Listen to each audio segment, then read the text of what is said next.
뉴스 읽어드립니다. 오늘의 뉴스를 10분 만에 정리해드립니다.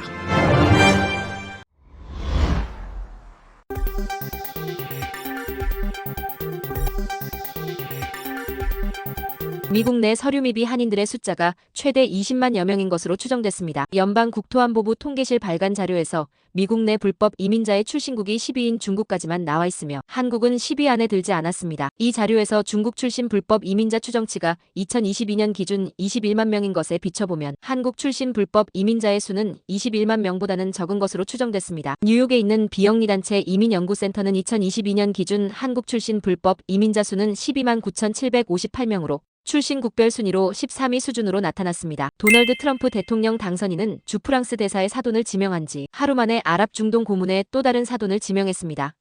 가족과 친인척을 국정 운영에 개입시키는 트럼프식 정치가 계속되고 있습니다. 트럼프 당선인은 트루스 소셜에서 레바논계 미국인 마사드 블로스를 아랍 중동 선임 고문에 임명한다고 밝혔습니다.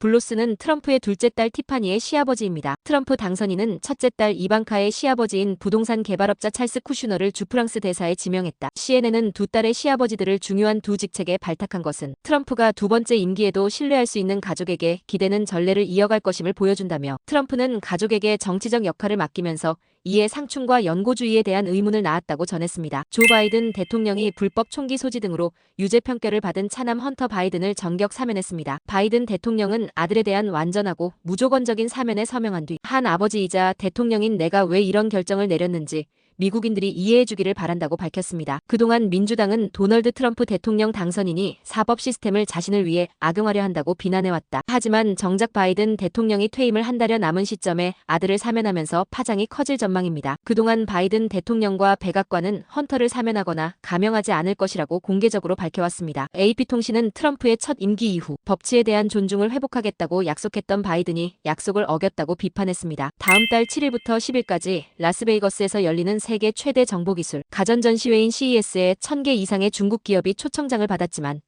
정작 회사 직원들은 미국 입국 비자를 무더기로 거부당하고 있는 것으로 알려졌습니다. 도널드 트럼프 대통령 당선인이 강력한 대중 관세 정책을 발표하면서 미국과 중국의 관계가 전례 없이 악화한 것이 비자 발급 거부의 원인이라고 전문가들은 분석했습니다. 홍콩 사우스차이나 모닝포스트에 따르면 트럼프 당선인의 취임 직전에 열리는 CES에 참가할 예정인 중국 기업들의 직원 상당수가 미국 비자 발급을 거부당하고 있습니다.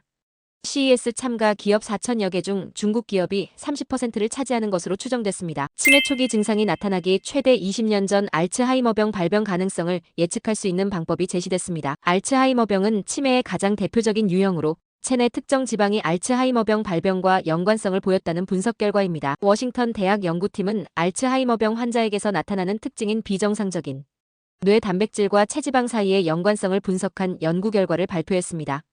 연구팀은 40대에서 50대 연구 참여자를 대상으로 피하 지방과 내장 지방의 양도 측정했습니다. 피하 지방은 피부 아래 지방을 의미하고 내장 지방은 장기를 둘러싸고 있는 복부 깊이 숨겨진 지방을 의미합니다. 내장 지방과 알츠하이머병 병리는 치매 초기 증상이 나타나기 최대 20년 전부터 연관성을 보인다는 점을 확인했습니다. 연구팀은 내장 지방과 체질량 지수 수치, 대사 문제를 개선하면 알츠하이머병이 발생하는 것을 예방하거나 지연시킬 수 있다는 점이 확인됐다고 밝혔습니다. 한국 뉴스입니다. 야당이 국회 예결위에서 단독 처리한 내년도 예산안에 대해 우원식 국회의장이 본회의 상정을 보류했습니다. 우원식 국회의장은 본회의 개의 선언 뒤 국민께 사과했습니다. 국가재정법상 국회가 내년도 예산안을 의결해야 하는데 기한을 지키지 못했기 때문입니다. 앞서 우 의장은 여야 원내대표와 회담 뒤 기자회견을 열어 민주당이 단독 처리한 감액 예산안의 본회의 상정을 보류하고 정기국회 마지막 날인 오는 10일까지 여야 합의를 촉구했습니다. 민주당은 야당은 증액 권한이 없어 감액만 반영한 예산안을 법정 시한 내 통과시킨 것이라며 정부 여당의 진정성이 부족하다고 비판했습니다. 국민의힘은 민주당이 민생을 볼모로 정부 여당을 겁박하고 국정을 흔들고 있다며 감액 예산안 철회 없이 어떤 협상도 없다는 기존 입장을 되풀이했습니다. 검찰이 공천 개입 의혹의 핵심 인물인 명태균 씨와 김영선 전 의원을 재판에 넘깁니다.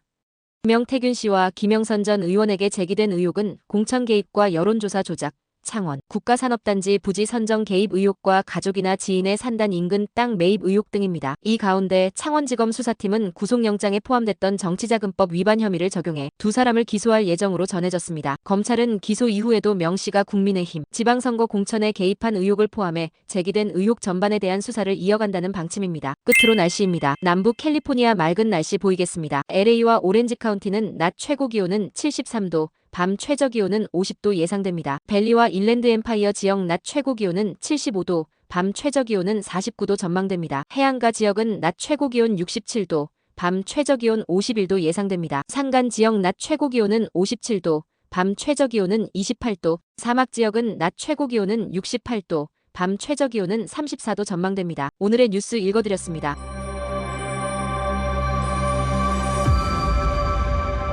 고맙습니다.